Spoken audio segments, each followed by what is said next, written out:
कुणबी नोंदी सापडलेल्या मराठ्यांना तात्काळ दाखले द्या. राज्याच्या मुख्य सचिवांचे सर्व जिल्हाधिकाऱ्यांना आदेश. सर्व जिल्ह्यात शिबिर भरवून प्रमाणपत्रांचं वाटप करण्याचे आदेश. आरक्षणावर कोणताही तोडगा निघालेला नाही. सरकारकडून संभ्रम निर्माण करण्याचा प्रयत्न. जरांगे पाटलांचा आरोप. तर जरांगे पाटील मुंबईमध्ये येण्यावर ठाम. अंतरवाली सराटीमध्ये उद्या मनोज जरांगेंचा ट्रॅक्टर मोर्चा. 20 जानेवारीला जरांगे अंतरवाली सराटीतून मुंबईच्या दिशेने निघणार. 23 जानेवारीपासून मराठा आरक्षणासंदर्भात सर्वेक्षण सुरू होणार. मराठा समाजाबरोबर खुल्या प्रवर्गाचंही सर्वेक्षण. शासकीय यंत्रणेमार्फत सर्वेक्षण होणार. कोणते नेते आंदोलनात सहभागी होत नाही ते मराठ्यांनी बघून घ्यावं. मनोज जरांगेंचा राजकीय नेत्यांना अप्रत्यक्ष इशारा. सरकारमधील काही मंत्र्यांनी माझ्या विरोधात ट्रॅप रचलाय. जरांगे पाटलांचा आरोप. आंदोलन सुरू झाल्यावर त्यांची नावं मी जाहीर करेन. जरांगेंची संतप्त प्रतिक्रिया. छत्रपती संभाजीनगरचे विभागीय आयुक्त मधुकर अर्दड आज परभणीत. कुणबी प्रमाणपत्रांबाबत अधिकाऱ्यांच्या बैठका. सापडलेल्या नोंदीपैकी काही प्रमाणपत्र वितरित झाल्याची आयुक्तांची मागणी. लातूरच्या 15 गावांमध्ये कुणबी प्रमाणपत्र वाटपासाठी विशेष शिबिर. नोंदी सापडलेल्यांना प्रमाणपत्र देण्यास सुरुवात. लातूरच्या तहसीलदारांची माहिती. नांदेड जिल्ह्यातील कुणबी जात प्रमाणपत्र वितरणासाठी विशेष मोहीम. जिल्ह्यात 1748 कुणबी नोंदी सापडल्या तर 330 लाभार्थ्यांना प्रमाणपत्राचं वाटप. धाराशिवमध्ये मराठा कुणबी प्रमाणपत्र वाटपासाठी प्रशासनाचा आज आणि उद्या विशेष कॅम्प. तलाठी कार्यालयामध्ये स्वतंत्र कक्ष सुरू. जिल्ह्यात 1603 कुणबी नोंदी आढळल्या. बीड जिल्ह्यात गावनिहाय आढळलेल्या नोंदणींची यादी प्रसिद्ध. पात्र व्यक्तींना कुणबी मराठा कुणबी ही प्रमाणपत्र देण्यास सुरुवात. जात प्रमाणपत्रांची अर्ज छाननी करून जात प्रमाणपत्र देण्याची कार्यवाही सुरू. परभणीमध्ये मराठा आंदोलकांकडून मुंबईच्या मोर्चे बांधणीची जोरदार तयारी. मराठा संघटनांकडून घरोघरी जाऊन अक्षदारूपी निमंत्रण. सिंधुदुर्गमध्ये 3 ते 4 दिवसांपासून अवकाळी पाऊस. अवकाळीमुळे काजू आणि आंबा पिकं धोक्यात. शेतकरी. वाशिममध्ये सोयाबीनच्या अत्यल्प दरामुळे शेतकरी संतप्त. जुमडाफाटा परिसरात शेतकऱ्यांकडून सोयाबीनची होळी. हिंगोलीमध्ये रब्बी पिकांचं वन्य प्राण्यांकडून नुकसान भरपाई देण्याची शेतकऱ्यांची मागणी. हरभरा आणि गव्हाचं मोठं नुकसान. वाशिमच्या रिसोडमधील लोणी परिसरात वन्य प्राण्यांचा मोठा हैदोस. प्राणी शेतात घुसल्यानं पिकांचं मोठं नुकसान. वन विभागाचं मात्र याकडे दुर्लक्ष. वाशिम जिल्ह्यात पपईच्या दरात घसरण. उत्पादन खर्चही निघत नसल्यानं शेतकरी चिंतातूर. वर्धा जिल्ह्यात तूर काढणीच्या कामाला वेग. तुरीच्या उत्पादनात मोठ्या प्रमाणात घट. शेतकऱ्यांना फटका. लातूरच्या बाजारपेठेत सोयाबीनचे दर स्थिर. सध्या 4710 रुपये प्रति क्विंटल दर. अडद बाजारात बुधवारी 1897 क्विंटल सोयाबीनची आवक. परभणी बाजार समितीमध्ये लवकरच सीसीआय मार्फत कापूस खरेदी केंद्र सुरू होणार. कापूस उत्पादक शेतकऱ्यांना दिलासा मिळणार. रत्नागिरीच्या प्रत्येक ग्रामपंचायतीत 15 सिंचन विहिरी बांधणार. महात्मा गांधी रोजगार योजनेतून ग्रामविकासाचं उद्दिष्ट. वाशिमच्या मानोरा तालुक्यात यंदा गहू आणि हरभरासोबतच मोहरी आणि चिया पिकाला शेतकऱ्यांची पसंती. शिवारात मोही पिकाला बहर आल्यानं बळीराजाला चांगल्या उत्पन्नाची अपेक्षा. नांदेडच्या मुदखेड, उमरी आणि धर्माबादमध्ये थंडीमुळे काकडा फुलांची शेती बहरली तर देशी डच गुलाबाच्या शेतीलाही चांगला बहर. भंडाऱ्यात धान विक्रीच्या नोंदणीसाठी 31 जानेवारीपर्यंत मुदतवाढ. जिल्ह्यातील शेतकऱ्यांना दिलासा. पुण्याच्या मार्केट यार्डमध्ये यंदाच्या हंगामातील आंब्याची पहिली पेटी दाखल. पेटीची किंमत तब्बल 21,000 रुपये. एका आंब्याची किंमत 440 रुपये. पुण्यामध्ये कात्रज डेअरीकडून आयव्हीएफ तंत्रज्ञानाचा यशस्वी प्रयोग. राष्ट्रीय डेअरी विकास बोर्डाच्या सहकार्यातून राज्यभरातील पहिला यशस्वी प्रयोग. तुळजापूरमध्ये तुळजाभवानी देवीच्या शाकंभरी नवरात्रोत्सवाला घटस्थापनेनं सुरुवात. तुळजाभवानी देवीची मूळ अष्टभुजा मूर्ती पलंगावरून सिंहासनावर प्रतिष्ठापित. 25 जानेवारीपर्यंत उत्सव चालणार. बीडमध्ये तरुणांचा मेरा घर मेरी अयोध्या संकल्प. श्रीराम घरोघरी पोहोचवण्याचा उपक्रम. शहरातील घराघरातही छायाचित्र मोफत पोहोचवलं जाणार. अयोध्येच्या सोहळ्यानिमित्त प्रभू श्रीरामाच्या फोटोफ्रेमला मागणी. रामाची मूर्ती आणि वाहनांवर लावण्यासाठी स्टिकर सुद्धा बाजारात दाखल. अयोध्येतील प्रभू रामाच्या प्राणप्रतिष्ठा सोहळ्याच्या पार्श्वभूमीवर शिर्डी सज्ज. 19 ते 25 जानेवारी दरम्यान शिर्डीत विविध धार्मिक सांस्कृतिक कार्यक्रम. साईनगरमधील भव्य मैदानात 4 दिवस श्रीरामकथा सोहळा. अयोध्येतील सोहळ्यानिमित्त नाशिकमध्ये शिंदे गटानं मुख्य चौकात लावले आकाशकंदील. आकाशकंदीलवर प्रभू श्रीराम आणि नेत्यांचं छायाचित्र. बाजारात आकाशकंदीलला मागणी वाढली. नाशिकच्या चांदवडमधील भाटगाव हायस्कूलमध्ये विद्यार्थ्यांनी बोरांपासून साकारली श्रीरामाची प्रतिकृती.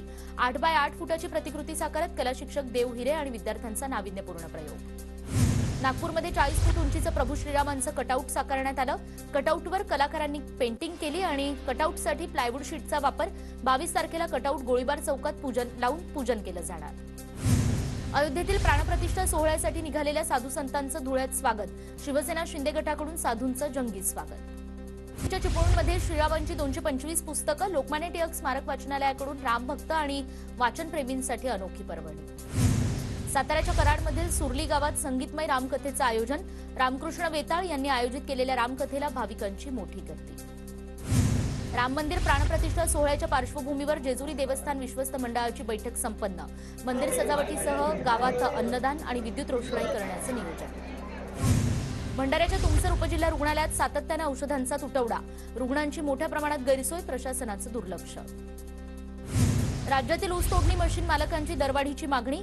मशीननं केल्या जाणाऱ्या ऊसाच्या तोडणीसाठी 700 रुपये दर आकारण्याची मागणी.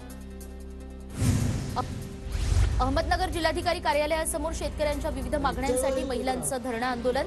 शेतमालावरील निर्यात बंदी कायमस्वरूपी उठवावी यासह इतर मागण्यांसाठी महिला आक्रमक. यवतमाळच्या पुसदमध्ये गोडसेनेचं रास्ता रोको आंदोलन. भटक्या विमुक्त जातीमध्ये होणारी घुसखोरी थांबवण्याची मागणी.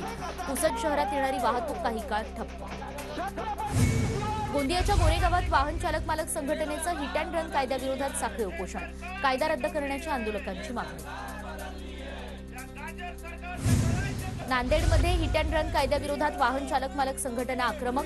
नांदेड ते लातूर महामार्गावर काही काळासाठी रास्ता रोको. जाचक कायदा रद्द करण्याची मागणी. अहमदनगरच्या पाथर्डीत लोककलावंतांच्या मानधनासाठी तहसील कार्यालयावर मोर्चा. मोर्चात कलावंतांकडून पारंपरिक नृत्याचं सादरीकरण.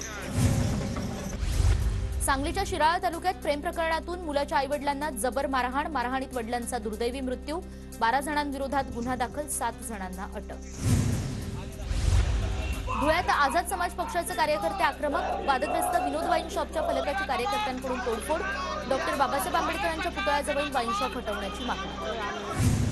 सिंधुदुर्गच्या कणकवलीमध्ये 5 व्हिडिओ गेम पार्लरवर पोलिसांची धडक कारवाई. 40,000च्या रोख रकमेसह 44 मशीन हस्तगत. 12 जण ताब्यात. नाशिकमध्ये मुंबई नाशिक महामार्गावर सशस्त्र दरोडा. सोना आणि चांदीचे दागिने घेऊन जाणाऱ्या बजरंग कुरिअर सर्व्हिसेसच्या इको गाडीवर 4 ते 5 अज्ञात व्यक्तींचा सशस्त्र दरोडा. डोळ्यामध्ये मिरचीची पूड टाकून 3,67,55,000चा ऐवज लुटला. पुण्याच्या जुन्नरमधील आळेफाटा एसटी बसस्थानकात चोरी करणारी टोळी जेरबंद. टोळीकडून 9 लाख रुपयांचा मुद्देमाल जप्त. अहमदनगरच्या श्रीरामपुरात अवैध वाळू उपसा प्रकरणात महसूल विभागातील 2 अधिकाऱ्यांचं निलंबन. तलाठ्यासह मंडलाधिकाऱ्यांचंही निलंबन. जिल्हाधिकाऱ्यांची कारवाई. भंडाऱ्याच्या बामणीमध्ये तणसीच्या ढिगाला भीषण आग.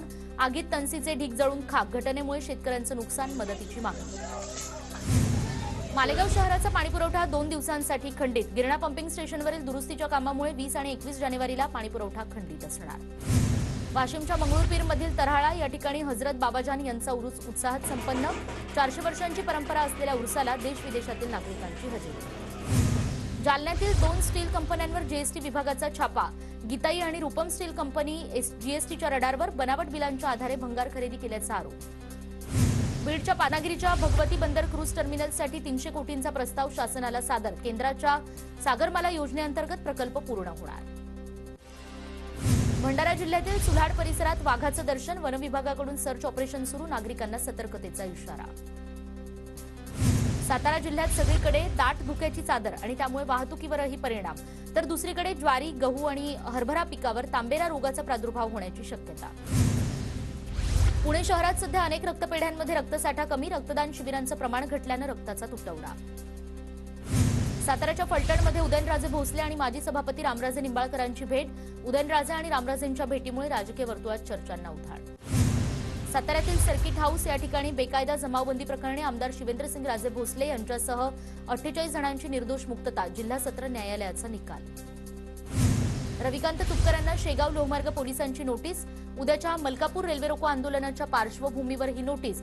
नोटीशीनंतरही तुपकर आपल्या आंदोलनावर ठाम. शेतकऱ्यांच्या विविध प्रश्नांवरून तुपकर पुन्हा एकदा आक्रमक.